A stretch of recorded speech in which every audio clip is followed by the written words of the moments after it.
Student, स्वागत है आपका हमारे चैनल अचीवर्स एकेडमी में। आज हम करने जा रहे हैं वेस्ट बंगाल बोर्ड का चैप्टर 2 पॉल साइंस का कोल्ड वॉर, जिसको कि international relation after post world war भी कहते हैं। इसमें हम पूरे कोल्ड वॉर को पढ़ेंगे आज हम। और इसमें शुरू करते वक्त आपको एक और बात बता दें कि आपको आर्ट्स के जो पॉलिटिकल साइंस के सारे लेक्चर्स मिल जाएंगे अगर आपको सब्सक्राइब आप हमारे चैनल को सब्सक्राइब कर लें। और पहला टॉपिक जो हम पढ़ने जा रहे हैं वो है वॉर। तो वॉर क्या है? मालिनोवस्की साहब डिफाइन करते हैं war as an armed conflict between two independent political units by means of organized military forces in the pursuit of national policy। War क्या है? जब दो कंट्रीज जो है आर्म्ड फोर्सेस के साथ लड़ाई करती है आपस में, उसको हम वॉर कहते हैं। आप सोच रहे होंगे और कैसे होता है वॉर? तो वॉर और भी कई तरीकों से लड़ी जा सकती है, लाइक प्रोपेगेंडा वॉर। इसमें क्या होता है, एक देश दूसरे देश के बारे में झूठी अफवाहें फैलाता है, ठीक है। उसके बाद है साइकोलॉजिकल वॉर। इसमें जो है वो जो अन्य साइंस के क्षेत्र है, मेडिसिन के क्षेत्र में, इनसे क्या करता है, अपने आप को ग्रो करता है जिससे कि दूसरे देश को नीचा दिखाया जा सके। तीसरा क्या है, पॉलिटिकल वॉर। अपनी आइडियोलॉजी के लिए हर देश की अपनी अपनी आइडियोलॉजी होती है, लाइक यूएसएसआर जो कि कई देशों का समूह था, उसमें कि लतानिया, इस्टोनिया, रशिया, ये सारे देश थे। तो उनका जो आइडियोलॉजी था वो था कम्युनिज्म, क्योंकि 1917 के बाद ये लड़ाई सिविल वॉर हुआ रशिया में, और यूएसएसआर का जो है जन्म हुआ। और 1922 से जो है जोसेफ स्टालिन ने कमान पकड़ी और ये सारे देश इसमें थे। जैसे रशिया था, रशिया का आइडियोलॉजी था कम्युनिज्म, और अमेरिका था उसका आइडियोलॉजी था कैपिटलिज्म, जो कि हम अभी भी है, जो कि दोनों की आइडियोलॉजी अभी भी यही सेम है। तो अपनी आइडियोलॉजी को बाकी देशों पे थोपना, वो अपनी रशिया चाहता कि सारे देश जो है कम्युनिस्ट हो जाए, और अमेरिका चाहता कि सारे देश जो है वो कैपिटलिस्ट हो जाए। तो इसकी भी लड़ाई थी कि अगर कैपिटलिस्ट हो जाते हैं तो उनका नेता कौन हो जाएगा, सबसे बड़ा देश जो होगा, जो कि था यूएसएसआर, तो वो उनका नेता हो जाएगा। और या फिर कैपिटलिस्ट कंट्री जो है, वो अमेरिका चाहता था कि ये सारे अगर कंट्रीज अगर कैपिटलिस्ट हो जाए तो उनका वो लीडर बन जाएगा। तो इसके लिए लड़ाई थी। उसके बाद क्या है, गोरिल्ला वॉर। गोरिल्ला वॉर बहुत कॉमन है। गोरिल्ला वॉर जो है शिवाजी के टाइम पे शुरू हुआ था, हम सब पे देखेंगे तो शिवाजी बहुत इस्तेमाल करते थे गोरिल्ला वॉर का। गोरिल्ला वॉर क्या होता है, जब दो सेना के पास बराबर की सेना है, दो कंट्रीज के पास बराबर की सेना है, तब क्या करते हैं कि अगर मैदान में लड़ाई हो तो काफी इक्वल है, मगर अगर लड़ाई अगर जंगलों में हो, पहाड़ों पे हो, तो ये काफी मुश्किल हो जाती है। तो शिवाजी जो क्या करते थे, वो जंगलों में या पहाड़ों के साइड से अटैक करते थे।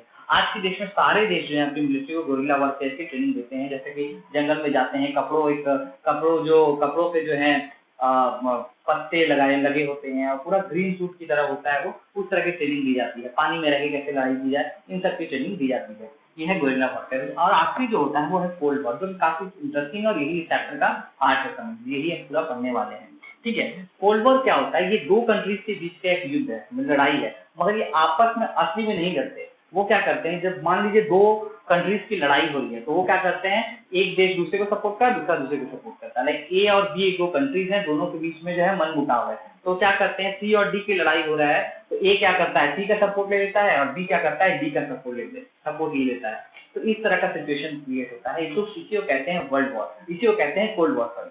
तो इस सिचुएशन को ही कोल्ड वॉर कहते हैं। इसके बाद आप देखते हैं कि कोल्ड वॉर शुरू क्यों हुआ, कोल्ड वॉर हुआ क्यों, ठीक है। तो इसका शुरुआत होता है कब, जब सेकेंड वर्ल्ड वॉर खत्म हुआ, तब 1945 में से कोल्ड वॉर शुरू हुआ। मतलब कि वर्ल्ड वॉर 2 जो है उसमें जर्मनी और जापान एक साइड थे, और दूसरे साइड जो थे वो था रशिया, मतलब यूएसएसआर, सॉरी, अमेरिका और ब्रिटेन। तो अब घटना ये घटी कि अब लोग 1945 में ही पहले ही पता चल गया था कि अब ये जर्मनी हारने वाला है, ठीक है। तो अभी अगर ये हार जाएगा तो फिर जर्मनी का क्या होगा, और जर्मनी के बाकी जो इलाके थे, जर्मनी ने भी और भी टेरिटरी को कैप्चर करके रखा था, लाइक पोलैंड, जो कि जर्मनी के अंडर में था, ठीक है। आफ्टर वर्ल्ड वॉर 1 जो है, जर्मनी ने पोलैंड को वापस रिकैप्चर किया हुआ था। तो उस इलाके का क्या होगा, उन जर्मनी के जितने रिसोर्सेज है उनका बंटवारा कैसे होगा, जीतने वाली पार्टीज जो है उसका बंटवारा कैसे करेंगे। तो इसके लिए एक कॉन्फ्रेंस हुआ था, पोट्सडाम कॉन्फ्रेंस, जो कि 8 मई 1945 में हुआ था।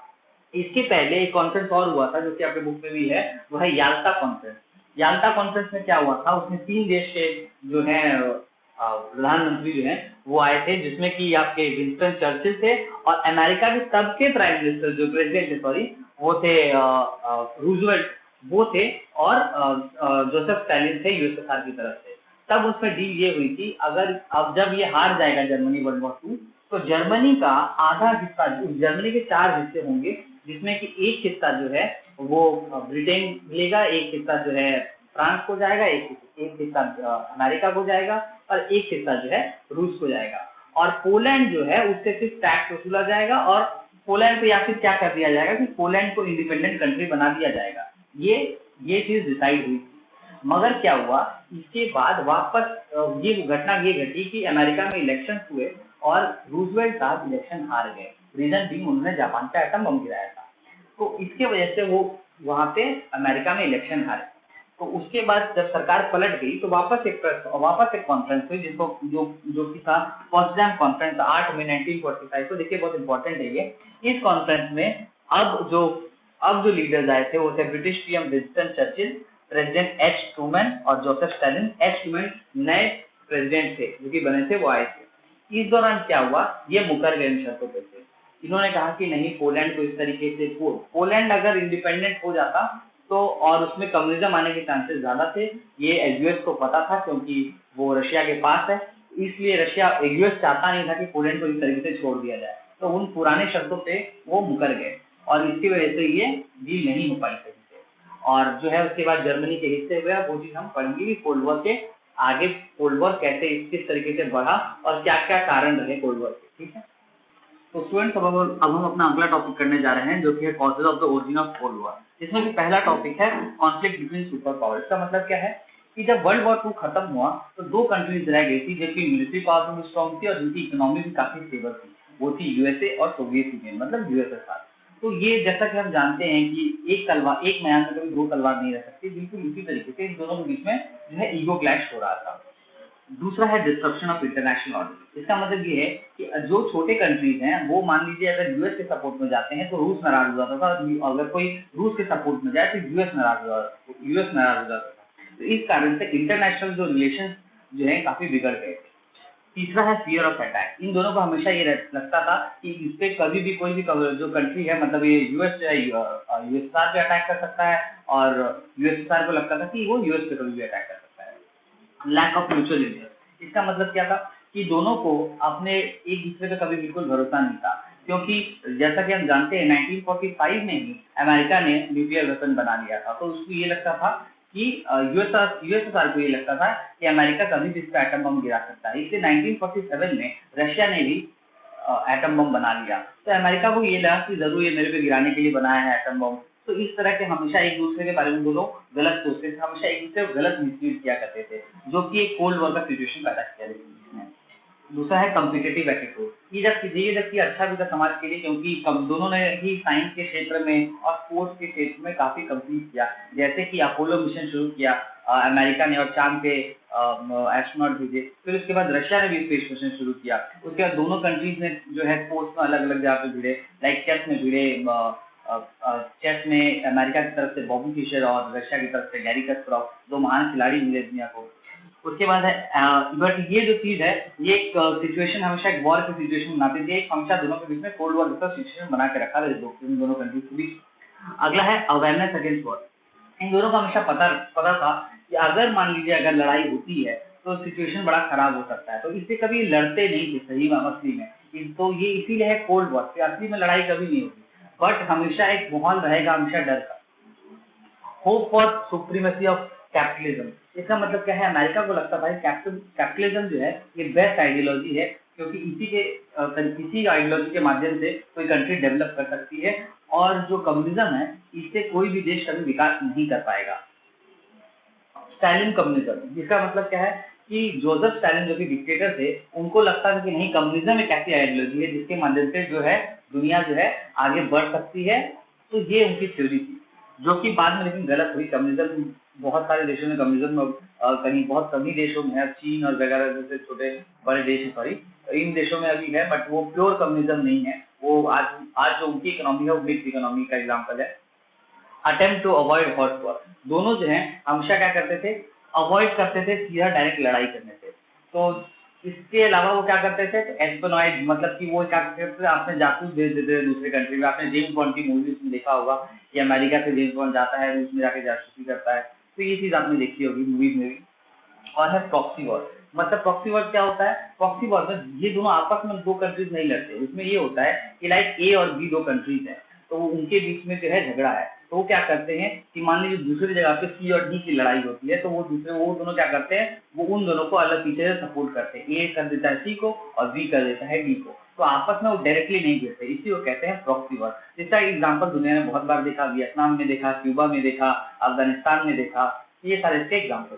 तो हम अगला टॉपिक करने जा रहे हैं मार्शल प्लान, नाटो और वॉरसॉ, जो कि आता है ऑल्टरनेटिव वॉर में। इससे पहले और दो कुछ बातें, लाइक जो कोल्ड वॉर के मुख्य कारण क्या थे, ये हम वापस रिवाइज कर लेते हैं। जिसमें कि पहला कारण ये था कि जो याल्टा कॉन्फ्रेंस हुई थी, उसमें जो है रूजवेल्ट ने वो मान गए थे जो शर्तों पर, बट पोट्सडैम कॉन्फ्रेंस में जो नए राष्ट्रपति हुए अमेरिका के ट्रूमैन साहब, वो जो है मुकर गए उन शर्तों से, और क्योंकि वो राजी नहीं थे पोलैंड के स्वाधीन रहने पे, और रशिया जो है वो राजी नहीं था जर्मनी के यूनिफाइड होने पे, क्योंकि देखिए देखा गया है कि जब जब जर्मनी जो है यूनिफाइड हुआ है, मजबूत हुआ है, तब तक उसने रशिया पे अटैक किया है। तो रशिया चाहता नहीं था कि जर्मनी जो है वो वापस यूनिफाइड हो, वो चाहता था कि हमेशा ये डिवाइडेड रहे, ठीक है, तो ये कारण रहे। तो इससे निपटने के लिए जो है बाद में जब ये शर्तें नहीं मानी गई, तो उसके बाद दोनों के अंदर जो है, दोनों में जो है एक मनमुटाव सा दोनों देशों के अंदर पैदा हुआ और एक कोल्ड वॉर का सिचुएशन बना। तो ये आगे क्या घटनाएं घटी वो हम पढ़ेंगे, जिसमें क्या है, पहला मार्शल प्लान। मार्शल प्लान क्या है? Aid given to European countries, जो कि $13 बिलियन। इसमें क्या किया अमेरिका ने? अमेरिका को पता था कि जो अब सोवियत यूनियन है, वो जो जितने बाकी और जितने देश हैं, वो उनको भी कम्युनिस्ट बनाने की कोशिश करेगा, और वर्ल्ड वॉर 2 अभी अभी खत्म हुआ है, तो सारे देशों की हालत जो है इकोनॉमी बहुत खराब थी। तो अमेरिका ने सोचा कि अगर हम लोन दे दें अभी, तो ये हमारी तरफ झुकेंगे और कैपिटलिज्म को फॉलो करेंगे। तो इसलिए अमेरिका ने क्या किया, यूरोपियन कंट्रीज को एक भारी रकम जो है लोन के रूप में दी, जो कि $13 बिलियन था, जिसमें मुख्य कंट्रीज आपके यूके और फ्रांस थे। तो ये पैसा जब उनको दिया, तो अमेरिका बेवकूफ नहीं, ये इतना बड़ी रकम ऐसे ही फ्री में दे देगा। ये पैसा जिन कंट्रीज, यूरोपियन कंट्रीज को दिया गया, यही पैसा उन कंट्रीज ने वापस अमेरिका में ही खर्च किए रॉ मटेरियल के लिए और अदर प्रोडक्ट्स के लिए, जिससे कि वो अपनी इकोनॉमी को और डेवलप कर सके, अपनी इंडस्ट्रीज को डेवलप कर सके। और इस तरीके से अमेरिका ने मार्शल प्लान के थ्रू जो है रोका सोवियत यूनियन को पूरे दुनिया में कम्युनिज्म फैलाने से। नाटो नाटो ये नाटो क्या है? तो नाटो जो है, अमेरिका ने एक यूनियन बनाया जिसमें कि 12 देश थे। मतलब कि अगर अमेरिका को कोई अगर अटैक करेगा, तो ये 12 देश मिलकर लड़ेंगे, या फिर इन 12 कंट्रीज में से कोई भी अगर किसी भी कंट्री के ऊपर कोई अटैक करता है, तो दूसरा मतलब कोई बाहर का कंट्री, तो ये सब एक साथ मिलकर लड़ेंगे। Attack on one, attack on all की पॉलिसी जो है ये मानी गई थी, जिसमें कि नाटो के मेंबर्स कौन कौन थे? Belgium, Canada, Denmark, France, Iceland, Italy, Luxembourg, Netherland, Norway, Portugal, UK and USA. तो ये देखते हुए जो है रशिया ने भी क्या किया, अपने जो छोटे सैटेलाइट कंट्रीज हैं उनकी मदद से उसने भी एक ऐसे एसोसिएशन का फॉर्मेशन किया, जो कि था वॉरसॉ पैक्ट किया, जिसमें कि Albania, Bulgaria, Czechoslovakia, East Germany, Hungary, Poland and Romania थे। तो इसने भी एक इसी तरीके का एक एसोसिएशन बनाया, जिससे कि अब इन पे अगर कोई अटैक करे तो ये सब मिलके लड़ेंगे, जिससे कि अमेरिका से लड़ा जा सके, और मतलब बाकी देशों से हम जो है ये बेहतर हो सके। तो स्टूडेंट्स, जो हम अगला टॉपिक करने जा रहे हैं वो है methods adopted during cold war. तो इसमें क्या है, पहला है वॉर ऑफ वर्ड्स। मतलब क्या तरीके अपनाए गए थे कोल्ड वॉर के दौरान। तो पहला वॉर ऑफ वर्ड्स, मतलब कि जो है दोनों कंट्रीज जब आपस में काफी हेट स्पीचेस दिया करते थे, और दोनों के जो लीडर्स थे वो जो है भड़काऊ भाषण दिया करते थे एक दूसरे के खिलाफ, और पोस्टर छापते थे और मूवीज निकालते थे, जिसमें कि एक दूसरे के देश को खराब दिखाया करते थे। दूसरा है प्रेस्टीज वॉर। प्रेस्टीज वॉर में क्या है कि अलग अलग क्षेत्रों में जो है ये आगे बढ़कर दूसरे कंट्री को दिखाते थे कि वो उससे कितने ज्यादा ऊपर है। तीसरा एस्पेनेज। एस्पेनेज का मतलब होता है जासूसी, जैसा कि जेम्स बॉन्ड की मूवी में हमने देखा होगा। तो ये क्या करते थे, दूसरे देशों में अपने जासूस भेजते थे, जिससे कि उनके देश के बारे में सब पता कर सके, उनके मिलिट्री स्टेटस के बारे में पता कर सके। चौथा है डिटरेंस। डिटरेंस शब्द का मतलब क्या होता है, निवारण। मतलब ये क्या करते थे, दोनों देशों को पता था कि ये दोनों जो है ये अगर लड़े तो इसका कोई सोल्यूशन नहीं आएगा, क्योंकि दोनों देशों के पास जो है न्यूक्लियर वेपन्स थे।